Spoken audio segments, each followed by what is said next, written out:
Hello everybody, my name is Ann Théato and welcome to episode 72 of the Psychic Matters podcast. It's been an exciting couple of weeks and my life, as usual, was all go. I was running here and there, I was doing this, doing that, meeting this one, meeting that one, demonstrating mediumship in person and online. I was teaching, I was doing some amazing podcast interviews which will be coming up over the next few weeks.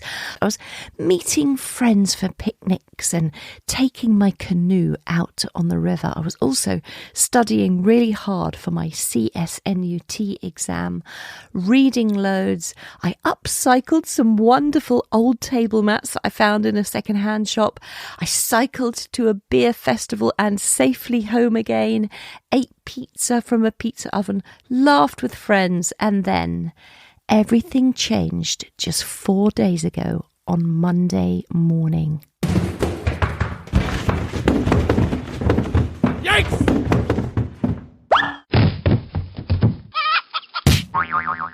I broke my leg in 2 places. Now it's 4 days later and I am under strict instructions from my orthopedic team to elevate my leg for the next 6 to 8 weeks, not to walk on it at all other than hobble on crutches to the bathroom, and not to drive for 2 months. I am housebound and in a lot of pain as it goes. So if you want to cheer me up, you can do one of 2 things. You could become a patron to support the podcast. Go to patreon.com/psychic matters, or you could leave a written review to tell me how much you enjoy the podcasts. And you can leave your written review on Apple Podcasts or Podchaser, and details on how to do that are on my website under the podcast tab, anntheato.com. I'd be super grateful if you would do one of those 2 things. It would really cheer me up, because I need a little bit of buoyancy at this time. And the irony is not lost on me that just as I'm releasing a podcast on walking, I myself am unable to walk. There is much to be learned from this enforced isolation. God certainly moves in mysterious ways, and so do I. Now I have to use crutches to get about. Moving on, dear listener, to this week's incredible and inspiring podcast interview with my guest this week, who is a certified transformational breathing facilitator and Theta healer, Kathleen Donnelly Israel. Kathleen has just written and published her first book. It's called Wisdom on the Camino, and it is an utterly captivating story of her solo 484.67 mile walk at the age of 70 along the Camino Santiago de Compostela in Northern Spain. Kathleen shares with us her incredible wisdom and her philosophies gleaned from years of study under many enlightened thought leaders and teachers, and from the pilgrims she met along her way. My guest today has been on an incredible pilgrimage, a spiritual journey like no other, and she's here to tell us all about it. Kathleen Donnelly Israel, welcome to Psychic Matters. Thank you, Anne. I'm so happy to be here. I'm delighted that you've made time to come on the show, Kathleen. Thank you so much. And it's really fabulous to meet you because I've just read your amazing book, Wisdom on the Camino. Please do tell us what led you to write the book and what led you to go on this beautiful pilgrimage in the first place. Okay, so my husband, we were married in total 48 years. And when he was like 51 years old, he was diagnosed with Parkinson's disease. And so, he was good for quite a while, but for the last like 7 years of his life, he was totally disabled. I mean, he couldn't talk, he couldn't walk. And I want to tell you, he was a happy man. He embraced his disease. he just loved to sit there and watch cowboy movies. And anyway, so I had to be there. And I had kind of a rough childhood. So I had some healing to do. So since I had to be there, I went online and listened to a lot of enlightened thought leaders and did my healing from my childhood trauma. So, I mean, that was quite a long time to be studying with enlightened thought leaders. So after that much time, I just thought I knew some stuff. And I had developed some philosophies of my own, synthesizing all the information, and did a lot of healing and kind of found out what worked for me. So anyway, after Ron died, I went on the Camino Santiago as my trip after my husband died. You know, my grandmothers all had a trip after their husbands died. And so I did too. And when I got home, I thought, well, it's time to write the book about my philosophies. And I was reluctant to be teachy. And I remembered that I had told people on the Camino all those things, you know, as pilgrims get together, you share what you think. And so I wrote my book about walking the Camino and telling people those things. So that's about the book. That's why I did it. And that's why I wrote about the Camino. What an amazing story so far. I'm terribly sorry about the loss of your husband as well. That must have been an incredibly hard time in your life, Kathleen. Yeah, I got to experience my grief like from the beginning of his illness, you know, just giving up what I thought our life would be after he retired. So I thought we would be riding our bicycles across France. I mean, he was an athlete. He was a triathlete. Then when, you know, found out about the Parkinson's disease, I was like, okay, well, I guess we won't be doing that. So then I had to develop a new dream. And it was hard. It was hard thinking, you know, giving up my dreams of our future together. And so around 2013, my girlfriend from high school, we used to walk to school together. I used to walk like a mile to her house, and then we would walk 2 more miles to school because we wanted to be slender. We wanted, so okay, we're going to walk. She went on the Camino and she put it on Facebook. And even though she walked all that way, she got blisters and walked with bloody feet. And I just recognized that she was doing something very special for herself. And I thought, I want to do that too. That's my new dream. So that's what, you know, after Ron died, I actually went to a spiritualist church after he died. And the first, you know, when you're a new person, they always give you a reading. So the reading that they gave me was, I had it in me to do a journey. And the journey was so deep, deeper than I ever thought before. So deep, it's in my blood and in the dirt, in the earth. And that energy was moving through me right now. And I thought, wow, that's really profound. And I think that really gave me some extra energy to actually do it. And so afterwards, after the, you know, the spiritual thing, I told her I was going to go on the Camino. And she said, okay, so now I know what I was talking about. So it was just really profound. Actually, that was just like 2 days after he died that I went to that meeting. Wow. Had you planned to go on the Camino at that stage yourself? Had you got it as a thought? Well, yeah, that was, you know, because of Judy's thing on Facebook, it was my thought. Yeah. And it was pretty exciting for me because I am actually Catholic and I love my faith. So the Camino Santiago it's not really, you know, a Catholic thing, but it is a Catholic thing. I mean, like only like 1/3 of the people that go are, you know, doing a spiritual journey. But so it's not like it's a exclusively Catholic thing, but the mysticism of the Camino was not lost on me. It was part of me, I guess I should say. Oh, gosh, it sounds beautiful. And for those people that are listening who have never heard of the Camino, can you explain what it is for those people? Yeah, a pilgrimage is like a holy walk, and you walk to something like the grave of St. James. St. James, the apostle of Jesus, went to the Iberian Peninsula to, tell people about Jesus. And he didn't really get very many followers. So he went back to Jerusalem, where he was martyred.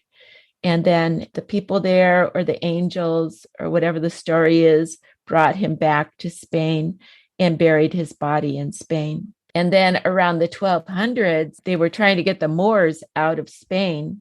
They actually found his grave. Then he came back and helped them win the war and get the Moors out of Spain.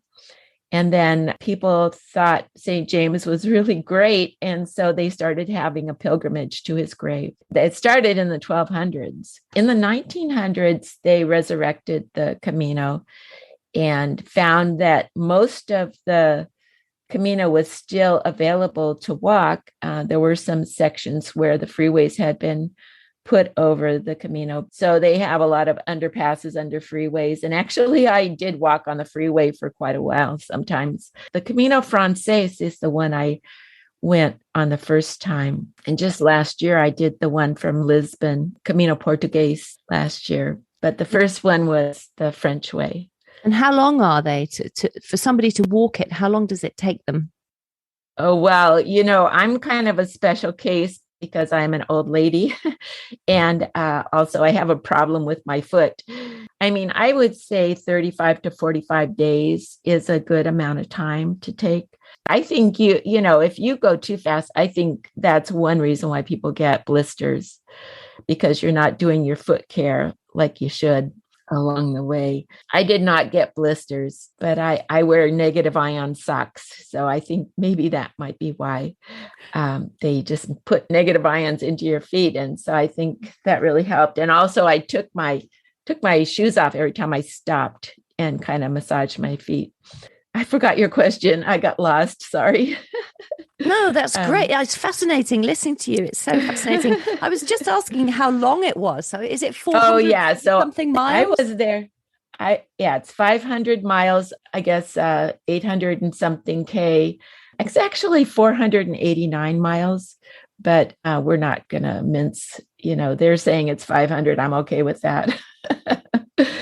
But I was there for 66 days. I took every Sunday off because every time I got in there and I would, on Sunday, I would get into the albergue and I would just flop on my bed and fall asleep. And then I would get up and, oh man, I need to go to mass. What time is mass? And it would all invariably, I missed mass. And so I thought, okay, I'm going to walk 6 days a week, and Saturday night, I'm going to find a hotel so I can stay for 2 days. And so I could wake up in the morning and go to mass, And so that's what I did. How long would you walk each day? How many miles do you think you did? Well, in the beginning, I did 10 miles a day because that's how I knew I could do it, because I walk here. I'm in San Diego, California, USA. I walked at the bay, down at the Mission Bay. I walked 5 miles 3 days a week with my friend, Severa. And we would walk. And so I didn't even break a sweat. I mean, I can walk 5 miles. And so I thought, okay, well, I'll just walk 5 miles before lunch and 5 miles after lunch, and I can do this. So that's what I did in the beginning. And then after a while, I ended up by lunchtime, I had done the 10 miles and I'm like, well, I got to walk farther. So then I would walk another 5 miles. So it may be 15 miles a day I was doing. And I had a book, and in the book, it had a vertical map of the Camino.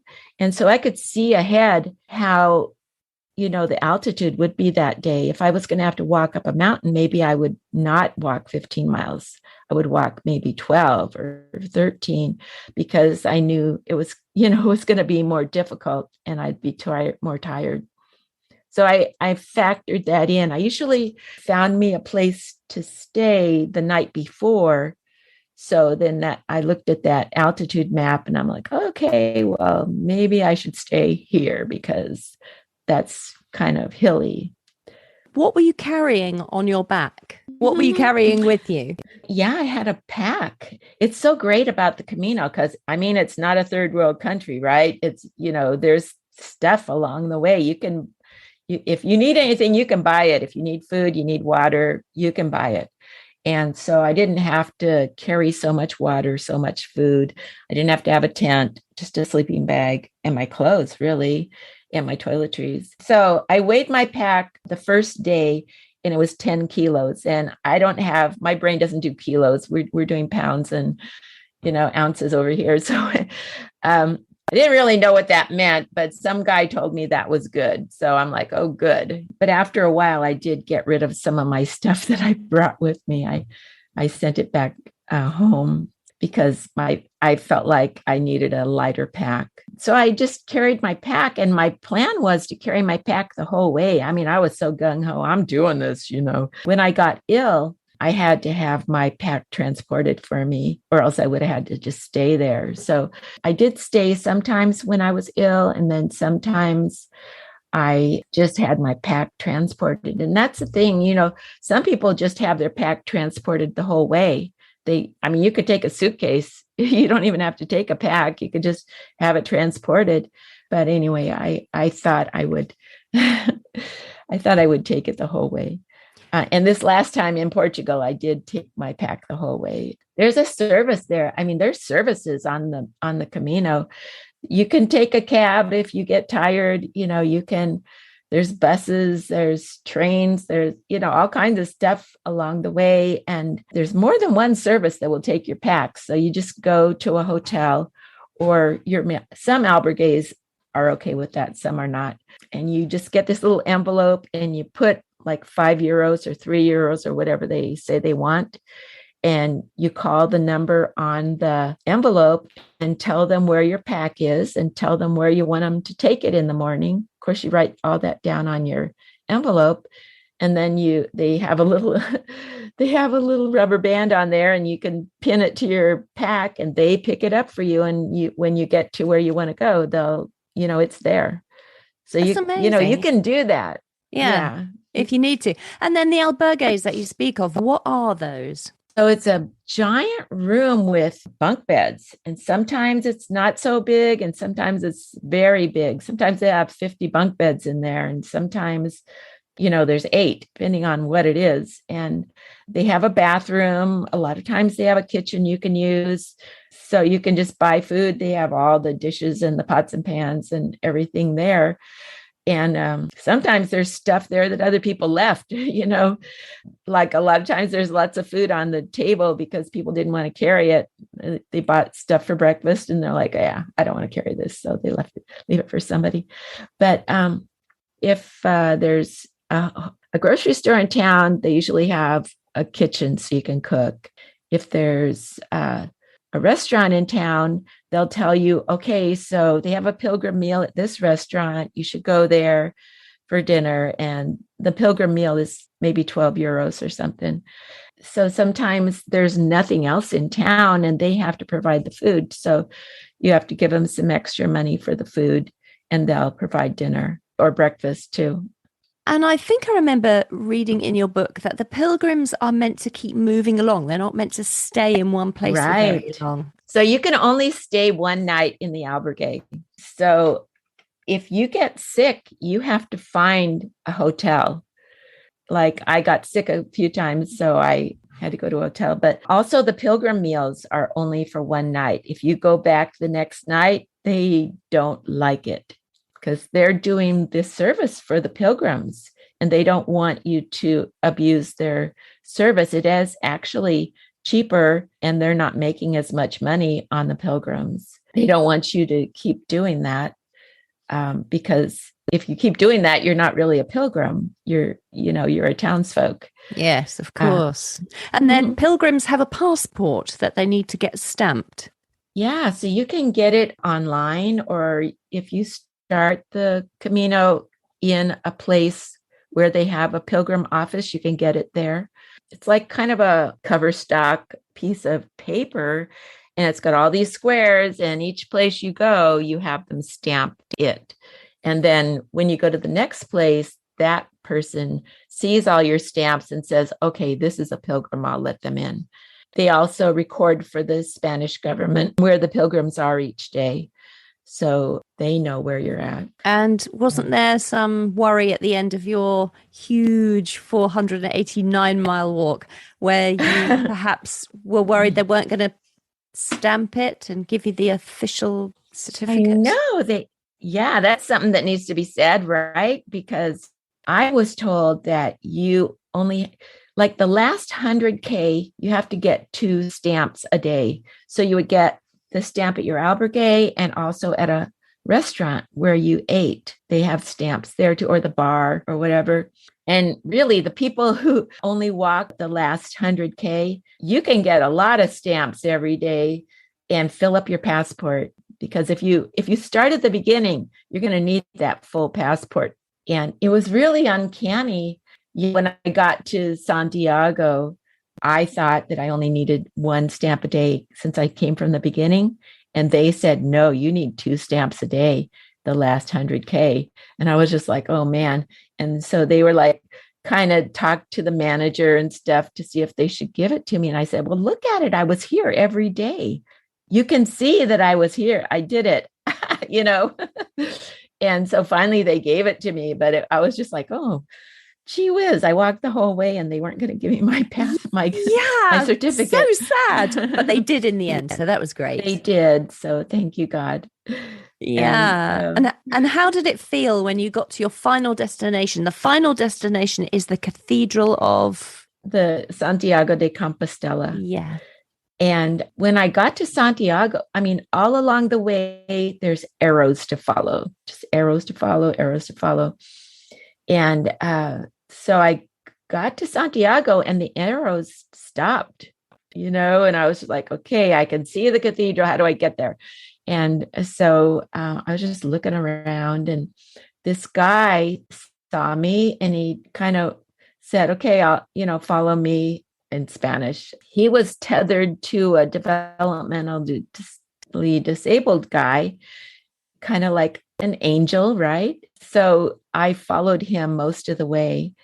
And he led me to this elevator, and you could actually go from the lower street to the higher street. It was just a free elevator. You get in, push the button, go out, And I thought that was really novel. So we didn't have to walk up there, the zigzag to get up the hill.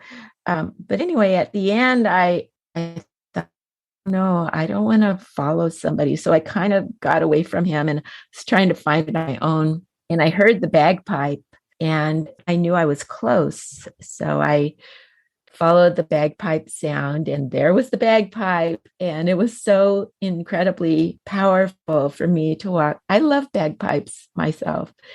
So I walked by him and there was the lady kneeling there praying up to God with her hands folded with a little bowl in front of her. And I walked past her because I didn't have any money out. I wish I had known that, and I would have had some money for every other time I walked by her. I threw some money in the thing. But anyway, I was just kind of mesmerized.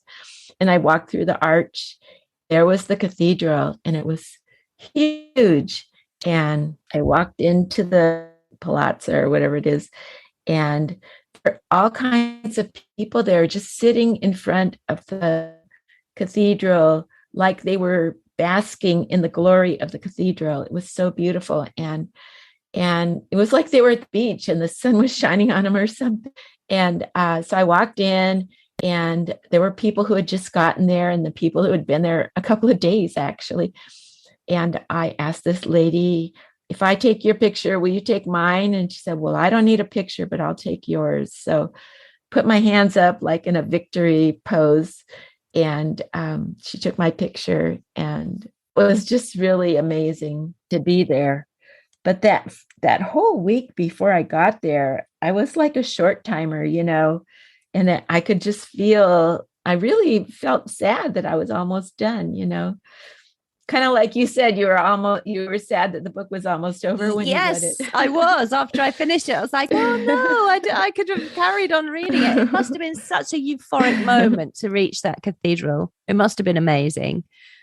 Absolutely brilliant. And when I wrote the book, when I got to the cathedral, I was done with the book. I couldn't write anymore, actually. What do you think you learned about yourself, Kathleen, on this trip? Well, I learned that I can take care of myself. And I learned that I do get the good stuff. I always in my life, I had kind of a sad life because I started out in a sad situation and I was kind of with a low vibration, in my life. And so I was attracting negative experiences all my life. And I noticed the good experiences. And here I was with all these crummy experiences. And that was kind of what I said. I said, I don't get the good stuff. And I did get the good stuff on the Camino. So that was really a washing for my spirit, actually, to be there. And people liked me, and it was very nice. I bet they did like you. You're absolutely lovely. You're brilliant company. What do you think? Would you recommend people do the Camino, and what might they get from doing something like that? So it's quite grueling, and there must be a lot of time to think and a lot of time for introspection. It is a pilgrimage. Some people do pilgrimages on their knees, for gosh sakes. I mean, I didn't see anybody doing that, but people do that. Whenever I thought, oh, wow, this is difficult, I just said to myself, hey, this is a pilgrimage. We're not, we're not trying to, I didn't come here to have a vacation. I came here to work through some stuff. The people that I met on the Camino, the things that they said they were there, like I met one guy and he had separated from his wife and he went there to do some soul searching. Another guy said, yeah, I finished one job and I have another job starting in a month. So I thought I'd do the pilgrimage. And it's just kind of a cleansing process, the pilgrimage. And you just have to put up with whatever happens, number one, and also receive the graces of being on a holy pilgrimage. Some people just want to go there and do something, because they're buff and they want to do a buff thing, they want to do something that proves that they are buff. And I met a guy who had lost a couple of, like 3 of his friends had died in rapid succession and he couldn't do his life anymore. And he was just like at a standstill in his life. And somebody said, hey, go do the Camino. I met him the first night. And so we got to be buddies because he said, he told me his story. And I said, well, gee, I know what you're talking about. I lost my husband and my mother died. I lost my husband in August and my mother died in December. So I know what you're saying. And he said he was so sorry for me. And I guess it kind of helped him with his grief to know that somebody had some grief also. So do you think the pilgrims hold each other in that regard? You don't need to necessarily know somebody's story, but they're there for a reason. And there must be lots of support for each other. Yeah. Yeah. And some people send their teenagers. I mean, I met these 2 teenagers and their parents dropped them off and picked them up in Santiago and wanted them to have an amazing experience, And I mean, there was another young person who was there, was 2 not old, but older people. And he was very sullen when I met him. And they were being there for him. I don't know if he lost somebody or maybe it was like, there's no drugs on the Camino, so were you sending you there? I don't know what it was. But anyway, he was very sullen. And then after a while, he wasn't so sullen. In your book, you sort of meet people where they are. However they present themselves, that's how they are in that moment. And There's really, very beautiful about that. I think the angels send us to each other. I ended up talking to people and realizing with my philosophies that I could really help them with what I had learned on those years that I studied with those enlightened masters. And what sort of things would you share with them? Well, one thing is about worry. If you worry, what you're doing is you're making up a sad story and putting faith in it and believing it. And it's not really true at all. We need to realize the possibilities that exist in our life. If if we have trauma in our life, we become sort of intense on the cause of that problem. And maybe we will project that on other people when they try and do something that we regard as dangerous. We will say, yeah, but if you do that, this will happen. Well, that's not exactly true, is it? There's many possibilities of what could happen. Actually, when we worry about somebody and we'll be like, well, of course I'm worried about you. I love you. But really, of course I'm worried about you. I made up this story in my head about something bad that could happen because of what you're doing. And it's actually a curse when we worry about someone. I understand worrying about somebody because you love them, but really it's not good to make up stories and project them on other people's lives. That's really interesting to hear. And you said that your mother and your grandmother had walked the Camino. Is that right? No. That's not what I said. Oh, I'm so sorry. I thought you said at the beginning your mother and grandmother had walked the Camino. My mother died right after my husband. It's kind of an interesting story because my mother and my husband were best of friends. They really liked each other. And actually, before I got married, my mother said to me, he's a good one. Don't let him get away. And so that was one of the reasons why I married Ron. And when I told my girlfriend that, she said, oh my gosh, they're soulmates. And she recognized him. She got old, she was 93 when she passed, and he was 71, but they looked like they were the same age because my husband's illness took him down that far. He died in August and she died in December. So I think that may be true. I have no idea. Yeah. But when I talked about my grandmothers, it was just that how they had handled their life after their husbands died. And that helped me know how I could handle my life after my husband died. Their husbands died when they were in their 50s. And I was 69 when Ron died. He was 71. So they had much more time being a widow than I will, Okay, well, maybe I'll live longer. I wear those negative ion clothes, right? You may well do. And now you've walked the Camino, you're super, super fit. Did you ever speak to your husband about walking the Camino at some point? Did you discuss it with him before he passed away? No, well, he couldn't talk, number one. Right. And I don't remember if I talked to him about that too. I don't know if we mainly talk. He would write things on my hand with his finger, or he had an iPad and he would type things out. Sometimes he would text me things. So I didn't really discuss things with him, although he still had his brains about him and he kept me in line. Like if I had an appointment or something, he would wave me down and write on my hand where I needed to go and stuff like that. So he was there in his brains, and better than me, actually. That's amazing. What do you think he would have made of it if you Well, I know what he made of it. I have to tell you, when I went to school in Switzerland a couple of summers back in 1999 and 2001, and I would go out in the hills and I would find rocks that were shaped like hearts. And I would bring them home to him just to show that I was thinking about him. And then when I started the Camino, it was so uncanny. On these rocky roads, I would be looking down and there would be a heart-shaped rock. And I'm like, yeah, Ron's here with me. So, every 10th step, there was a heart-shaped rock. And I'm like, what? And then I would see like a puddle shaped like a heart. Or one time I even saw a dog do on the street shaped like a heart. And I'm like, this is ridiculous, But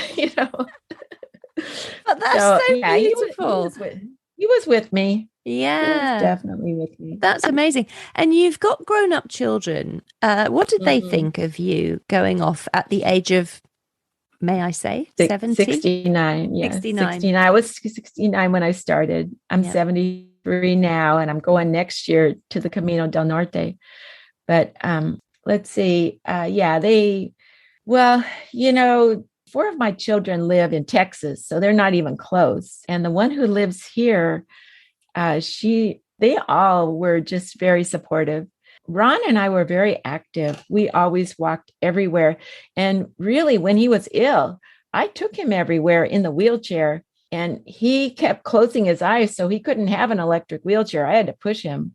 Yeah, they knew I was buff. They, from doing that. And so no, they were very supportive, all of them, and they were happy for me. And of course, I told them how I was preparing and how I knew I could walk 10 miles a day. And my daughter, Carla, who's in Dallas, made a WhatsApp for me and called it Mom's Walkabout Check-in.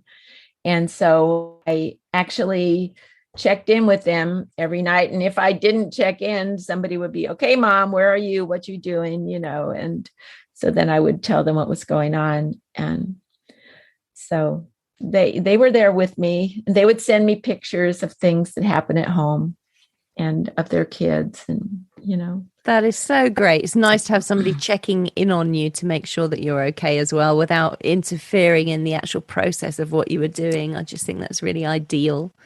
They were happy for me. And Kathleen, out of all the people, you must have met loads and loads of people on your journey there. Who out of all those people made the biggest impact on you, do you think? Oh, gee, so many people. I think that guy, the first night in Valcarlos, the one that his friends had died, and I met him. And I actually saw him quite a bit along the Camino. He ended up in the same albergue as me quite a bit. And so I think he had the most impact. He just seems like such a good friend. Of course, everybody was younger than me. I met a young man who, like the people who would walk, and then everybody was walking faster than me, right? And they would just pass me up. And then every once in a while, somebody would slow down when they get to me and talk to me. And that was so sweet for me. One guy, it was just towards the end, and he was just walking from Sarria to Santiago, just a weekend trip. He had walked the Camino many times, and he stopped and talked to me and shared with me about his family. And I got to talk to him about breathing, because I teach breathing. I teach transformational breathing. And so I helped him with his breathing, because he said that he was a runner. I mean, he actually looked like my husband. I mean, his physique, because he was an athlete like my husband. And so he said that when he walked, he would hold his belly tight, because that's how he ran. And he thought his body had to be tight when he ran so he could run fast. And I said, well, if you're going to do, and he was telling me he was having trouble with his breathing. And so I talked him through breathing in your belly.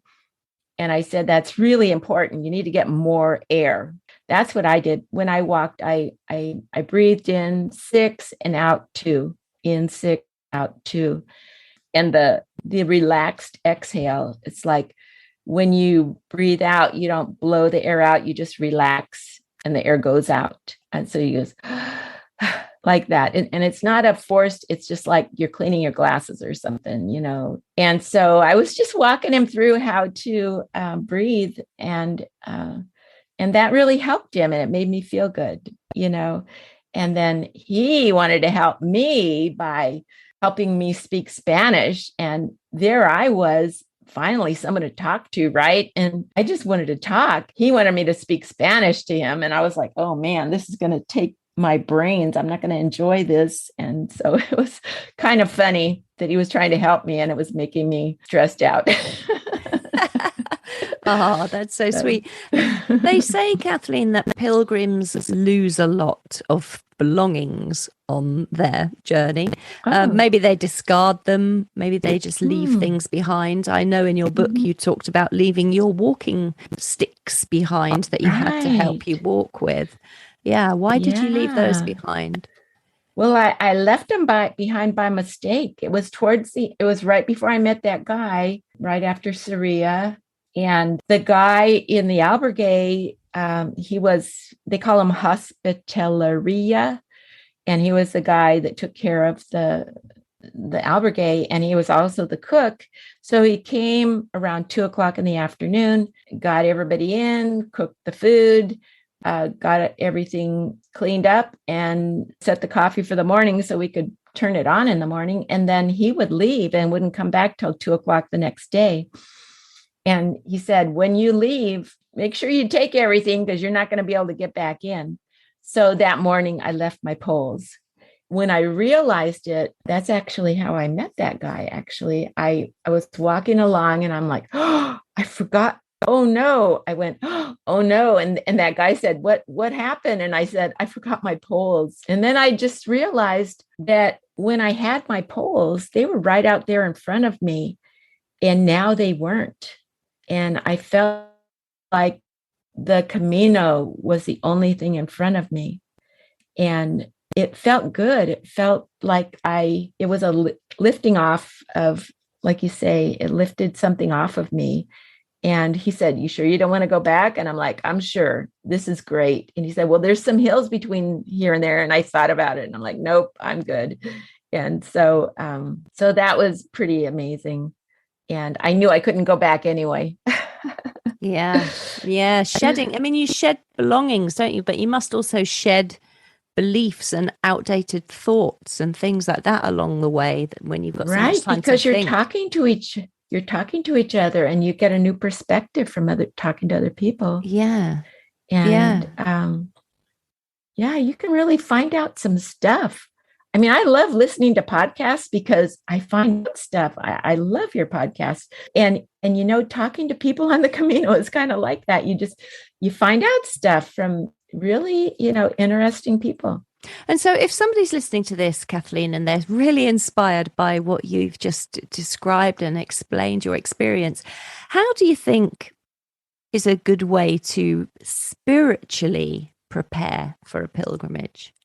Well, it all depends on where you are spiritually. I lived my life. I mean, I went to, the Catholic school. I went to, high school, grade school, and I lived a Catholic marriage. And my husband and I were team couple for Marriage Encounter. I mean, we really did it. We did the Catholic life and I loved it. So I have quite a bit of spirituality in me.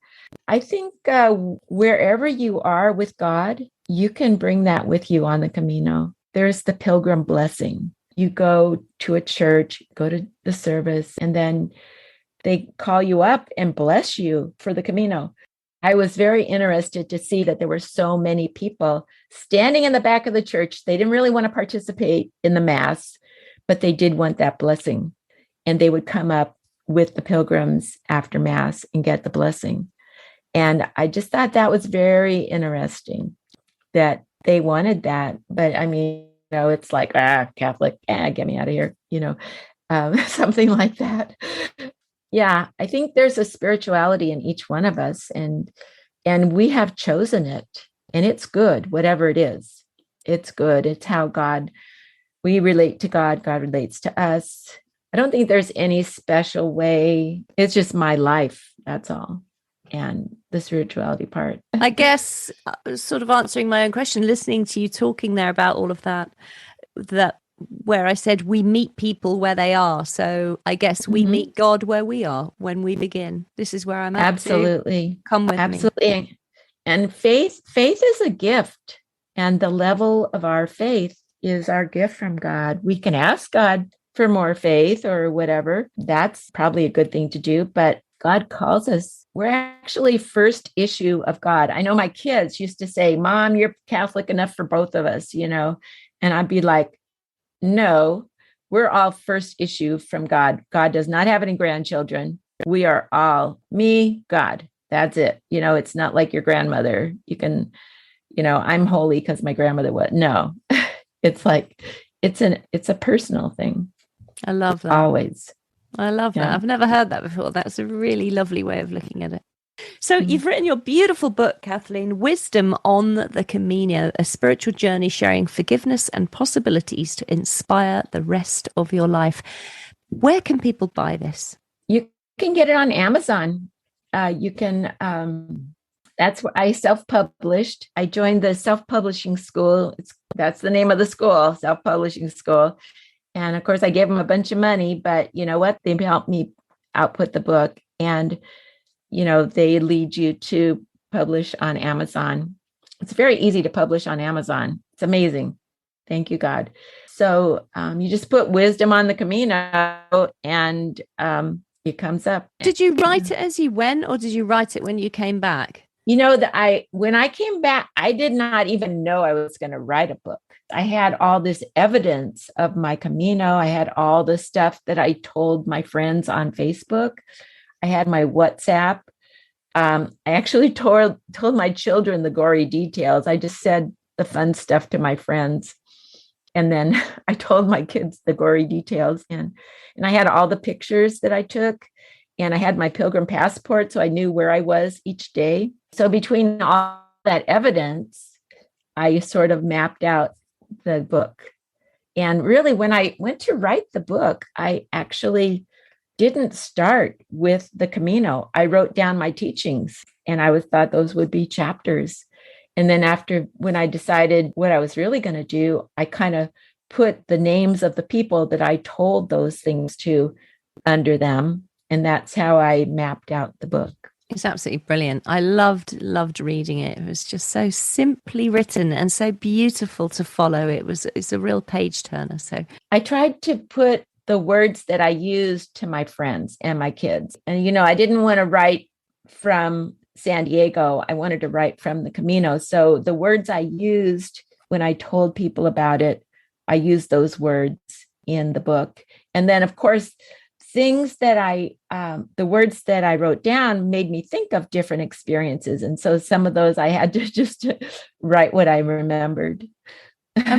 So what's next for you, Kathleen? You said you're doing another Camino somewhere else. Yeah, I'm going to do the Camino del Norte next year, probably late April. I don't know. I really loved being on the Camino during Lent. It was so dramatic and oh my gosh, it was like food for my soul. But I'll probably go at the end of April because it's going to be north. It's along the northern coast of Spain and it's going to be north. So it's kind of going to be maybe colder up there, I hope. Yeah. So that's my plan. But last year, like I say, I did from Lisbon. I walked from Lisbon to Santiago. And so that's my next book. I'm writing the book right now about that. And just a final question. I've asked you 1,000 questions. One more. If someone's listening and they're thinking, oh, gosh, I'd love to do that. Where are they going to start? I mean, you did a lot of research, but where does somebody start? Okay, I want to walk the Camino. Where's the first place they go? Well, there's a lot of YouTubes about people who walk the Camino. And one thing, there's a lot of information about how to pack and what to bring. I think that's really important. I watch so many YouTubes. Thank you, God, for YouTube. Yeah. And I read many books about walking the Camino. And that's why I knew people get sick on the Camino. And I built in time for that. And really, you need to go out and walk. You need to be able to walk. And it's a low tech skill, right? One foot in front of the other. But you need to be a bit buff. And then really, while you're there, you get more buff. So, you need a certain level. So you're not, some people who weren't prepared would get leg cramps and stuff. And so you need to kind of take care of yourself so you're able to walk. And, maybe they actually, the second place I was at, they were selling stuff. And one of them was like a leg roller. You could roll across your leg and get rid of your cramps in your legs. Well, it just sounds amazing. And we wish you all the very best on your Camino del Norte when you go in April next year. Do you think there'll be a book that comes from that one too? Yeah, this self-publishing school, after you write your first book, they're like, okay, well, what's your next book? And then after that, they're like, okay, are you going to make a box set? So I think that's going to be my box set, the 3 books. Fantastic. Kathleen, do you have a website? Yes, my website is wisdomonthecamino.com. You can find the book there too. I wanted to say one more thing. There's a free gift in my book. And what it is pictures, because somebody told me you should put the pictures in of my pictures. And I thought, well, that'll make, the book $50. Nobody will buy it. And so there's an opt-in, and I'm sorry, it's a double opt-in. That's what they do. And I had to do that. but you have to opt in to see my pictures on my website. I have a gallery with portfolios of pictures for each chapter. Oh, so you can that's see the pictures as you read.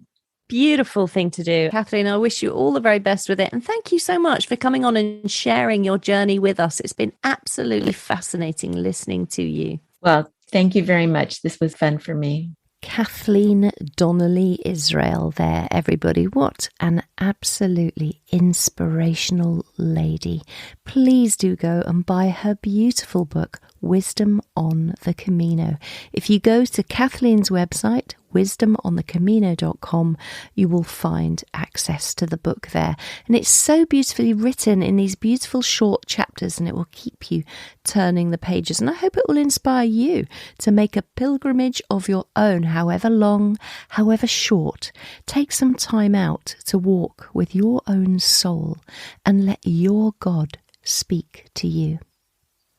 Just to remind you that all resources for this episode, including a full transcript and, importantly, how to reach Kathleen, are over on my website under podcasts.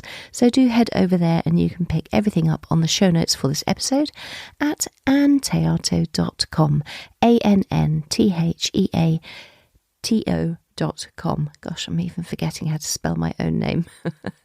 Don't forget to check out the benefits you get from being a patron of this podcast at patreon.com/psychic matters. And do consider signing up to be a patron of this podcast over the next 12 months. I'd be hugely grateful for any help you can offer, because the money that I raise through Patreon goes to help all the overheads, because it costs money to put this podcast on and so much time, and I know that you all get a lot out of it. So if you'd like to just give a little back, that would be so appreciated. And if you can, please do write a written review on Apple Podcasts or Podchaser. As you know, that really does help the podcast to move up the podcast charts, and you can write a review. Again, if you've already written one, please do write a second one. That would be really appreciated. For now, I would love to wish you all a very peaceful couple of weeks, and I'll leave you with Kathleen's wonderful words. Faith is a gift, and the level of our faith is our gift from God. And she says, I think wherever you are with God, you can bring that with you on the Camino. I think there's a spirituality in each one of us, and we have chosen it, and it's good, whatever it is. My name is Ann Théato, and thank you for listening to Psychic Matters.